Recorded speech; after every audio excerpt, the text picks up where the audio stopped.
नमस्कार साथियों, मैं प्रियंका गुप्ता लर्निंग टुगेदर पे आप सबका स्वागत करती हूँ। कैसे हैं आप सब लोग? तो आशा करती हूँ कि आप अपने एग्जाम की पढ़ाई बहुत अच्छे से कर रहे होंगे। और जैसा कि हम लोग सारी चीज़ें भी करते हुए चल रहे हैं, प्रैक्टिस सेट भी कर रहे हैं जो आपका करंट अफेयर है, क्योंकि करंट अफेयर कहीं से भी पूछा जा सकता है, इसलिए उसकी भी क्लासेस अल्टरनेट डे पे होती रहती हैं। ठीक है, तो आप लोग जो भी प्रैक्टिस है, वहाँ कुछ क्वेश्चन है जिनका कभी कभी आंसर गलत हो जाता है। ठीक है, तो आप जब मैं पीडीएफ दूंगी आप लोग कमेंट सेक्शन में बता दिया करिए कि हो जाता है कभी कभी, शायद मैंने और कुछ बता दिया हो। ठीक है, वैसे मैं कोशिश करती हूँ कि सारी कुछ सही रहे आगे। इसके बाद मैं कोशिश करूँ कि कोई भी क्वेश्चन आपका गलत ना हो, लेकिन क्योंकि जैसे 4 जगह से पीडीएफ तैयार करो तो कभी कभी हो सकता है कोई छोटी मोटी चीज़ ऐसे गड़बड़ हो जाती है बाकी। लेकिन जैसे इसीलिए मैं गवर्नमेंट के जो गैजेट हैं वो मैंने दिए हुए हैं। ठीक है, तो अब मैं कोशिश करती हूँ कि उसमें से ही आपके क्वेश्चन बनाए जाएँ, जिससे कि कोई गलती ना हो। फिर भी अगर कुछ गलत होता है तो आप लोग कमेंट सेक्शन में बता सकते हैं। ठीक है, तो मैं पीडीएफ में करेक्ट करके आपको दे दूँगी। तो आज हम लोग जो एजुकेशन में करंट अफेयर का टॉपिक करने वाले हैं वो है आपका पीएम केयर्स और स्टार्स। तो ये दोनों के बारे में हम लोग पढ़ेंगे कि ये चीज़ें क्या होती हैं। ठीक, जो आपके एकलव्य मॉडल रेजिडेंशियल स्कूल है उसके लिए भी काफ़ी इंपॉर्टेंट है। इसके अलावा DSSB का एग्ज़ाम होता है, जेबीटी, टीजीटी, पीजीटी। इसके अलावा कोई भी टीचिंग एग्ज़ाम है, क्योंकि ये एजुकेशन से रिलेट करके सारी स्कीम्स होती हैं गवर्नमेंट की। तो ये जितने भी आपकी टीचिंग एग्ज़ाम हैं, ठीक है, सारे में ही पूछी जा सकती हैं। और अदर भी जो आपके परीक्षाएं होती हैं उसमें भी इनसे कभी कभी क्वेश्चन पूछ लेते हैं। ठीक है, तो सबसे पहले हम लोग देखेंगे कि पीएम केयर जो स्कीम है वो किस लिए बनाई गई थी और ये कैसे वर्क करती है, इसके लिए बनाई गई थी। तो यहाँ पे आप देख सकते हैं, prime minister citizen assistant and relief in emergency situation fund, मतलब इमरजेंसी के टाइम पे जो एक फंड दिया जाता है किसी की हेल्प के नज़रिए से, तो उसके ही ऊपर एक बनाया गया है पीएम केयर्स। ठीक है, तो यहाँ पे देखते हैं कि क्या है ये और कब से स्टार्ट हुआ था।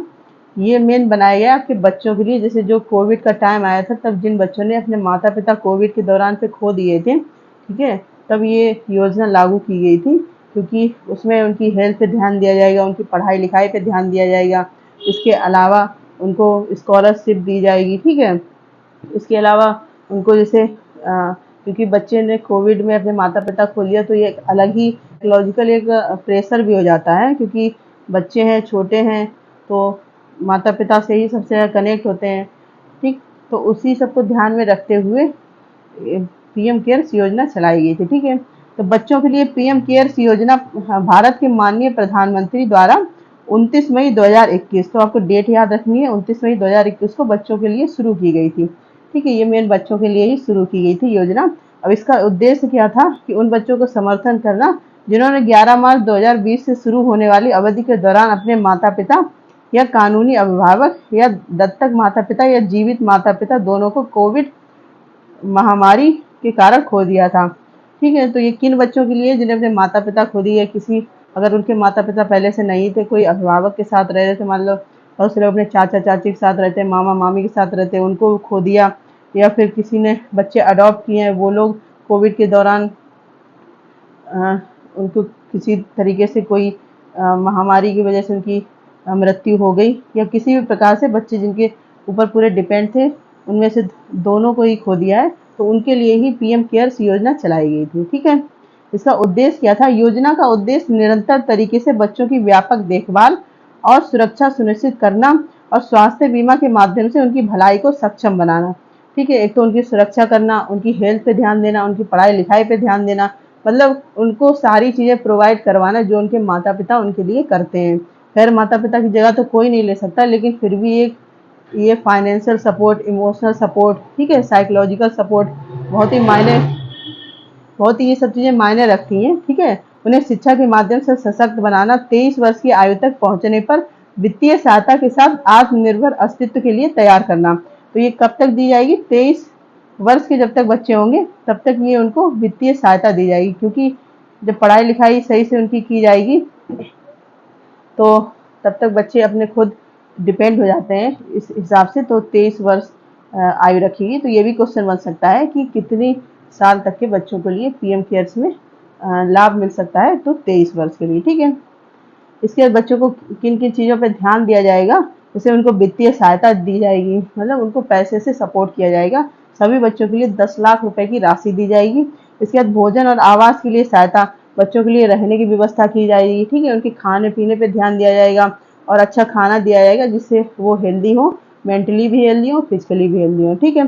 सभी बच्चों का पुनर्वास, मतलब उनके लिए रहने के लिए घर वगैरह सारी चीज़ें प्रोवाइड करवाई जाएंगी, ठीक है। तो ये सारी योजनाएं थी जो चलाई गई थी जब कोविड के दौरान बच्चों ने अपने माता पिता खो दिए थे उनकी वजह से, ठीक है। इसके बाद और क्या चीज़ें इसमें की जाएंगी, स्कूली शिक्षा के लिए सहायता, अब उनकी पढ़ाई लिखाई में भी पूरा ध्यान दिया जाएगा, क्योंकि आपको पता है जो RT एक्ट है, राइट टू एजुकेशन, उसमें बोला गया है कि 6 से 14 साल के बच्चों के लिए फ्री एंड कंपलसरी एजुकेशन है, तो उस चीज़ को भी यहाँ पे लागू किया गया है, ठीक है। और RT से एक क्वेश्चन और भी बनता है कि वहाँ पे आप लोगों से पूछ लेते हैं कि एक तो 6 से 14 साल तक की बच्चों के लिए होता है, अगर पूछ लें कि दिव्यांग बच्चों के लिए किस उम्र तक होता है तो कितना होता है, 6 से 18 वर्ष, ठीक है। ये चीज़ आपको याद रखनी है।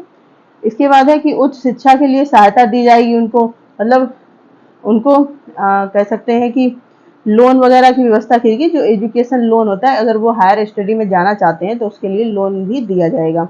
इसके स्वास्थ्य बीमा, 5 लाख रुपए का स्वास्थ्य बीमा उनको करवाया जाएगा, ठीक है, जिससे कि उनकी हेल्थ पे भी कोई बुरी तरीके से असर ना हो, ठीक है। तो उनके स्वास्थ्य पे ध्यान जाएगा, पढ़ाई लिखाई पे ध्यान दिया जाएगा, इसके अलावा और भी सब चीज़ों पे उन पे ध्यान दिया जाएगा। इसके बाद है आपका छात्रवृत्ति, स्कूल जाने वाले सभी बच्चों 1 से 12 के लिए प्रतिवर्ष 20,000 रुपए दिए जाएंगे, ठीक है। छात्रवृत्ति कितनी दी जाएगी, जो स्कूल जाते हैं, मतलब क्लास 1 से क्लास 12 तक के लिए प्रतिवर्ष हर साल उनको 20,000 रुपए दिए जाएंगे, जिससे कि बच्चे अपनी पढ़ाई लिखाई आसानी से कर पाएँ, ठीक है। इसके बाद डेडिकेशन, मतलब यहाँ पे बताया गया है कि मेन जो PM केयर्स योजना चलाई गई है उसका किन किन पहलुओं पे ज़्यादा ध्यान देने की बात की गई है, ठीक है। तो हम लोग यहाँ पे देख लेते हैं, किसी भी प्रकार की आपातकालीन या संकट की स्थिति जैसे कोविड-19 महामारी से उत्पन्न से निपटने, प्रभावितों को राहत प्रदान करने के उद्देश्य के साथ एक समर्पित निधि की आवश्यकता को ध्यान में रखते हुए एक सार्वजनिक धर्मार्थ ट्रस्ट बनाया गया है, प्रधानमंत्री नागरिक सहायता और आपातकालीन स्थिति राहत कोष PM केयर्स फंड। तो एक पूरा PM केयर्स फंड भी बनाया गया है, वहाँ पे जैसे जो भी लोग बच्चों की मदद के लिए आगे आना चाहते हैं, कोई मदद करना चाहता है, ठीक है, किसी भी प्रकार से, जैसे उनके लिए कुछ घर रहने के लिए देना चाहते हैं, ठीक है। इसके अलावा उनकी हेल्थ के लिए कुछ करना चाहते हैं, उनकी पढ़ाई के लिए कुछ करना चाहते हैं, तो सारी चीज़ों का एक PM केयर्स फंड बनाया गया है, जिसमें वहाँ पे आप आराम से पूरे सहयोग के साथ चीज़ें कर सकते हैं, ठीक है। इसके बाद हम लोग देखेंगे PM केयर्स फंड को एक सार्वजनिक धर्मार्थ ट्रस्ट के रूप में पंजीकृत किया गया है, ठीक है। तो ये इसको धर्मार्थ ट्रस्ट मतलब पब्लिक चैरिटेबल ट्रस्ट के रूप में है, यहाँ पे कोई भी कह सकते हैं कि फंड दे सकता है।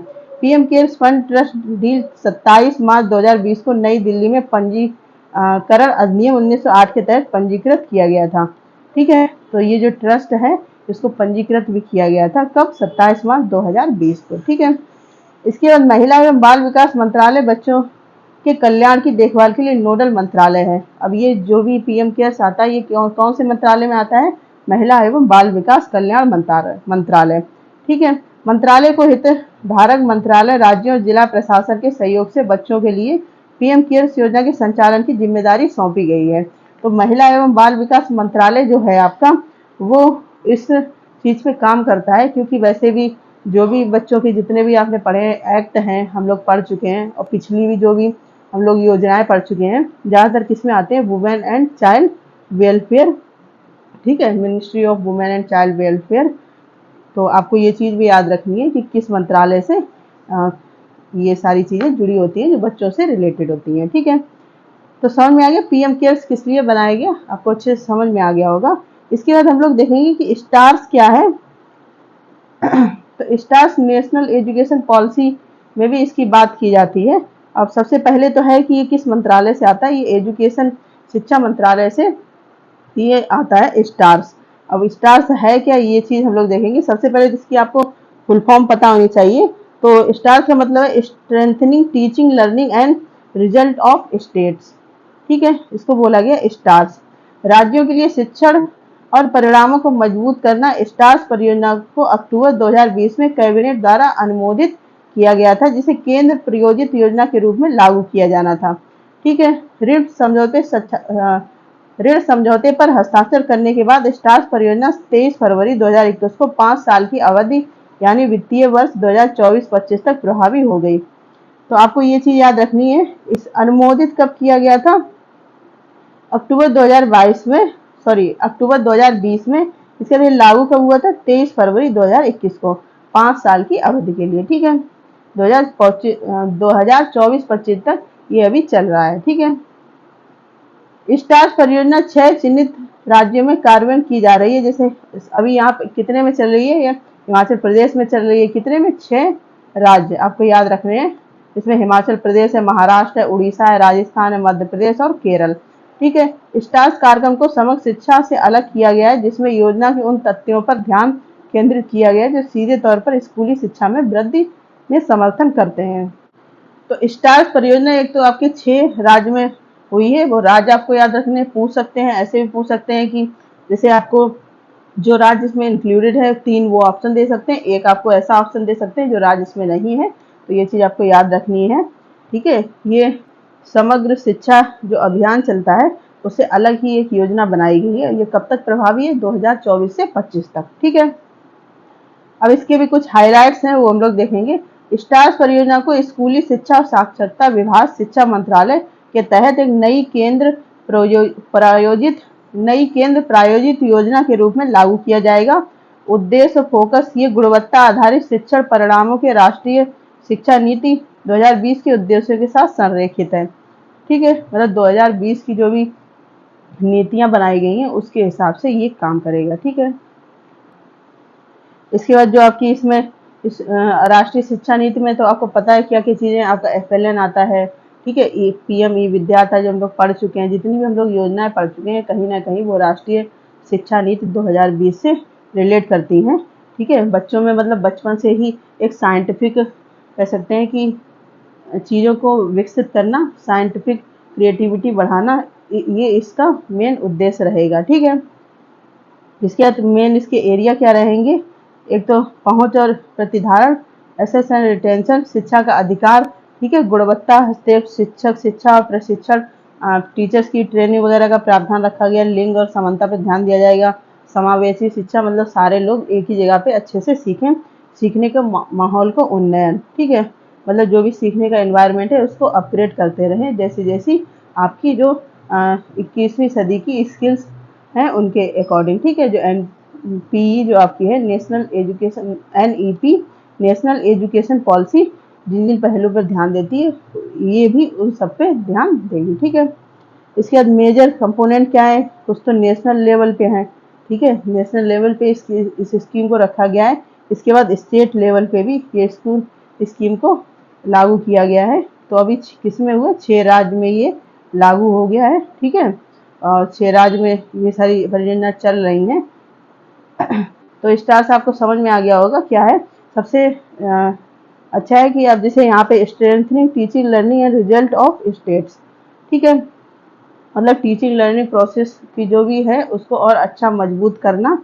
ठीक है, और NEP की जितनी भी चीज़ें हैं, FLN है। ठीक है, और आपका PM ई विद्या है। इसके बाद दीक्षा, निष्ठा। ठीक है, बहुत सारी स्कीम्स आपको पढ़ाई भी गई हैं। तो उन सब पहलुओं पे ध्यान दिया जाएगा। तो अभी ये कहाँ पे लागू हुआ? 6 राज्यों में ये लागू हो गया है। ठीक है, बच्चों में एक साइंटिफिक अप्रोच को डेवलप करना मेन इसलिए ये बनाया गया है। ठीक है, तो आशा करती हूँ आपको समझ में आ गया होगा। छोटी छोटी सी स्कीम्स हैं लेकिन आपको एक बार इनके बारे में पता होना चाहिए कि अगर कुछ भी क्वेश्चन आता है तो आप लोग आसानी से आंसर दे पाएँ। ठीक है, और अगर आपको क्लास अच्छी लगती है तो शेयर कर सकते हैं। और PDF आपको टेलीग्राम चैनल पर मिल जाएगा। और ये आपका YouTube चैनल है, इसको ज़्यादा से ज़्यादा शेयर कर सकते हैं। ठीक है, और लर्निंग टुगेदर से जुड़ने के लिए बहुत बहुत धन्यवाद। इसी प्रकार से अपना प्यार और सहयोग बनाए रखें। धन्यवाद।